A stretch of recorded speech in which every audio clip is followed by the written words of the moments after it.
Hello everyone, a very good evening. Welcome to Oliveboard. This is the eighth session, eighth class of our CAIIB Foundation, July 2025, and we are covering the BRBL paper. Today we are going to summarize the Unit 8 of our syllabus from Module B. So we are starting with Module B. All the chapters from Module A have already been covered. The videos are there on the YouTube channel. If you haven't yet seen them, make sure that you watch them because they're very important from the exam point of view. And also don't forget to subscribe to the channel. So today we have the Unit 8, which is the Prevention of Money Laundering Act 2002. So this act is quite important, and the whole module B, I'd say, is very important from the exam point of view. The laws that we have, like the FEMA Act, the Negotiable Instruments Act, everything in module B is very important, right? So let us start with the Prevention of Money Laundering Act. When we talk about this act, it has no particular definition of money laundering. So let us understand what money laundering means. Basically, when you uh, indulge yourself, when someone indulges themselves in an illegal activity and they generate money out of it, but they try to show it as legal money or clean money, then it is known as money laundering. So showing the illegal money or dirty money as clean money, that is money laundering. There are various activities or acts which can be considered as money laundering, like concealment of property, showing as untainted, acquisition, possession. So what we do, people, what they do, they acquire money from illegal activity and they try to purchase or they try to invest that money into some areas that can be shown as legal or clean money. That is money laundering. So the Prevention of Money Laundering Act of 2002 was enacted to prevent the money laundering and to provide confiscation of property. So now the authority to confiscate the property that is derived from or was involved in money laundering has been provided. So there are various chapters, various sections, various provisions that we are going to see. So let us start now. All right. So foremost, the section 3 of our act states that whoever directly or indirectly. Now let's say a person is involved in an illegal activity and they're generating money out of it, and then they do what, they transfer those receipts into an account of their relative, so that relative will also be held responsible. This is an amendment that has been made. So whoever directly or indirectly attempts to indulge or knowingly assists or knowingly is a part or is actually involved in any process or activity connected with the proceeds of crime. All right. Let's say a person A was actually involved in a crime, like let's say drugs trafficking, and they are generating illegal money out of it, right? Then they generated this money of 20 lakhs in cash, and they did what, they credited this amount to their relative relative B. All right. Now, if this person B, they know that this money had been generated illegally, then they will be equally responsible and they will be given the punishment like the jail term, imprisonment, right? But if in case they are unknown to it, they do not know that this money that is being sent to their account is generated by money laundering, then they have to inform to the authority. Only then they will be saved from the provisions of the act. So they need to inform first. This is also given in a separate provision. All right. So when we talk about the proceeds of crime, including the concealment or hiding, possession, acquisition, use, and projecting or claiming it as untainted property, shall be guilty of the offense of money laundering. So, what all is included in money laundering? If we are concealing, we are trying to hide any proceeds that are generated from an activity, we are trying to possess, let's say we are using that money, the receipts that were generated to buy a property, acquisition of property, using that money, projecting as untainted property, or claiming as untainted property. And if the required authority, the enforcement directorate, they find out that this activity comes under money laundering, then they will be held guilty. All right. So now, powers of directors there's a director which is to be appointed, and they will be given certain powers. Like, because definitely banks are involved in the transfer of money. So banks have to play a separate supervisory or scrutiny role. They have to see that if any suspicious transaction is taking place from the account holder's account, like a credit or debit of a certain amount, if outside India also, right, then it is their responsibility to report. They have to conduct, if they are conducting any inquiry, they find that the reporting entity or the designated director of the board, if the if it is found that the reporting entity or the designated officer of the bank, they are not making the reports, or there's some miscalculation, then they will be held responsible, and a warning will be issued in writing. All right. So this is the section 3. Then we have section 4 of the act, which says that whoever commits the offense of money laundering shall be punishable with rigorous imprisonment for a term shall not be less than 3 years and can be extended to 7 years, and also shall be liable to fine. So section 4 talks about what? Section 4 talks about the punishment for money laundering, right? Now this 7 years is can also be extended to 10 years. This has been substituted, right? So the punishment is rigorous imprisonment of 3 years, which can be extended to 10 years now. All right. Then if we talk about the obligations of banking companies, the financial institutions and intermediaries, this is also important. Why? Because all the transactions are routing through the banks, the financial intermediaries. So they have the responsibility of maintenance of records. Maintenance of records of all the transactions which have been prescribed. So these responsibilities are given in the chapter 4, constituting the section 12 to section 15. So section 12 says all the transactions which are covered, which are given in the money laundering act, they have to be maintained. Record of the transactions have to be maintained. These records have to be furnished to the director within the time frame which has been prescribed, right? The records will be maintained of the clients as well as the beneficial owners. All right, so these are the obligations with the banking institutions. So which records have to be maintained? Which records have to be maintained? This is very important. All the cash transactions of value of more than 10 lakh rupees or its equivalent in foreign currency.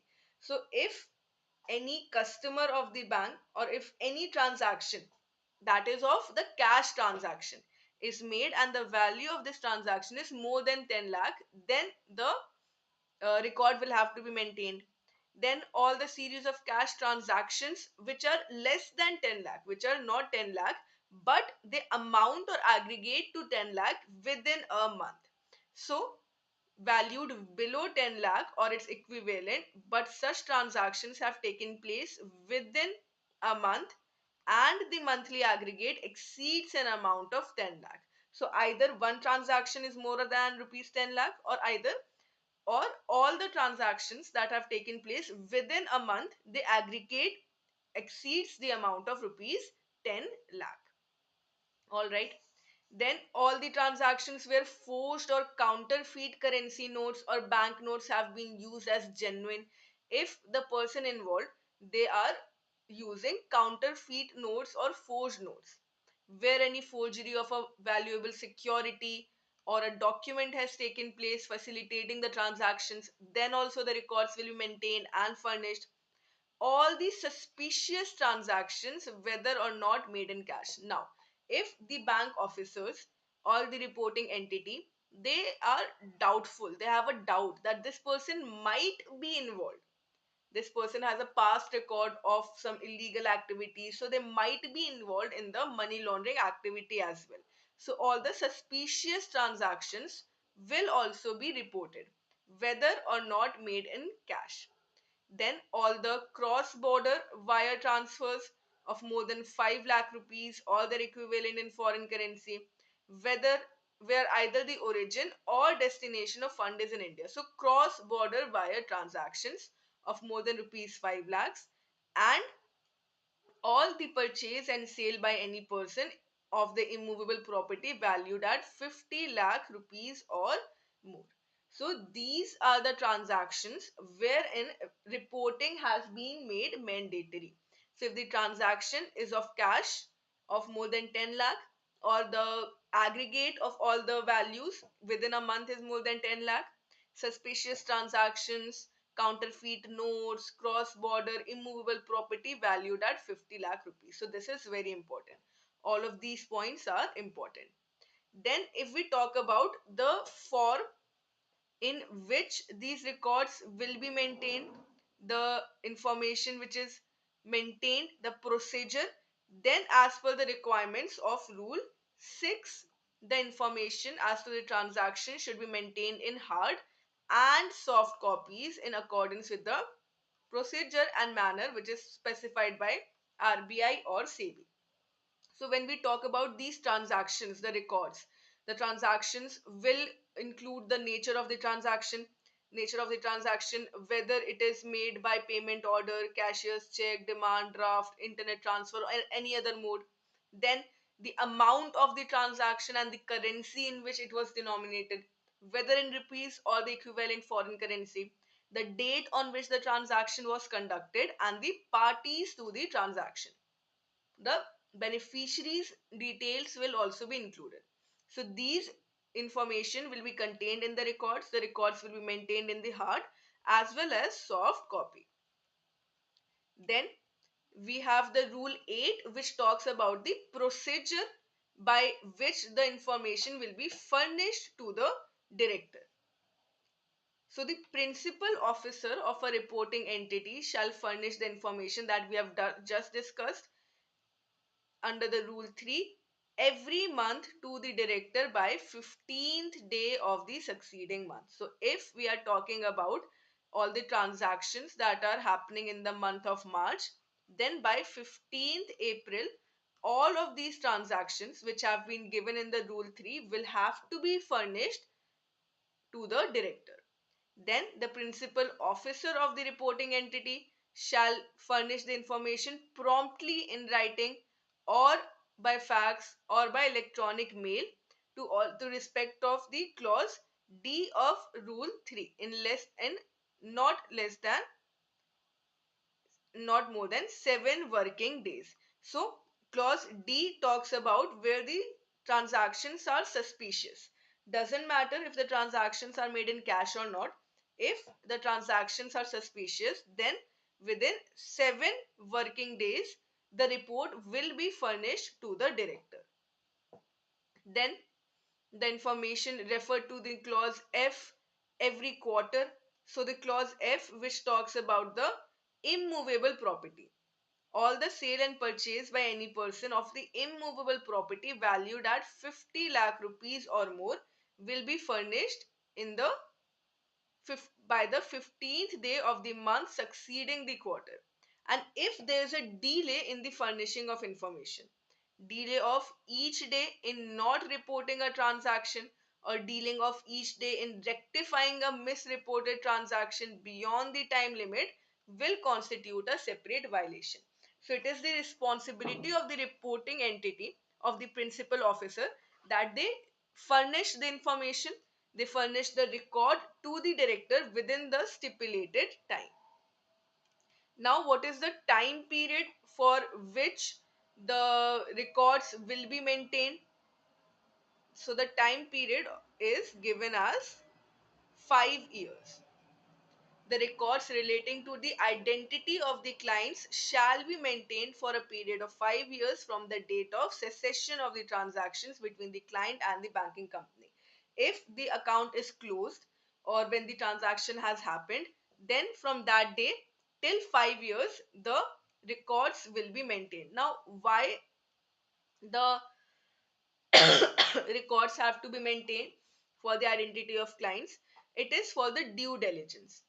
Whenever any transaction is taking place, the verification of the identity of the clients will take place. If the client is an individual, then the certified copy of an OVD, the officially valid document, with the details of the person's permanent address, current address, the nature of business, financial status will be given. If the client is a company, then the certificate of incorporation, the memorandum and articles of association, the board resolution, and the OVD in respect of the person who is opening the account. Partnership firm will require the registration certificate, partnership deed, OVD again of the person who is acting in the transaction.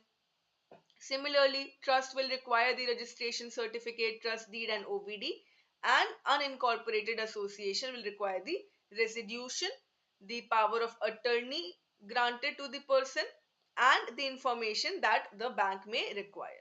Right. So, to conduct due vigilance, due diligence, the identity of the client will be checked before the transactions. So these are the whole important provisions under the Money Laundering Act if we go through them. So the Money Laundering Act to prevent money laundering and to provide confiscation. So if it is found out that this person was involved in the crime, they are found guilty of money laundering, then the property will be confiscated. All right. Now, who frames the laws under the Money Laundering Act? These laws are framed by the central government in consultation with RBI, right? In consultation with RBI. The central government plus RBI frames the rules under the Money Laundering Act, right? Then the director has powers to impose a fine or to take a decision, and if the director finds out that there is a misrepresentation or that the employees or the officers they have failed to comply with the obligations, then they may issue a warning in writing. They may direct the reporting entity to comply.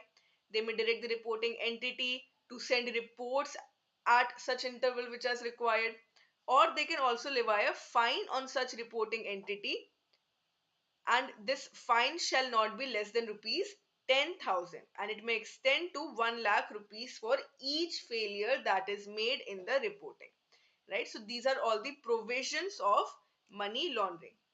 Now, in this, we are given a summarized money laundering. So, the act was enacted in 2002 in response to India's global commitment, including the Vienna Convention to combat money laundering. Salient features are there's a financial intelligence unit, there's punishment for money laundering given under the act, which can extend to 10 years plus fine, 10 years imprisonment plus fine.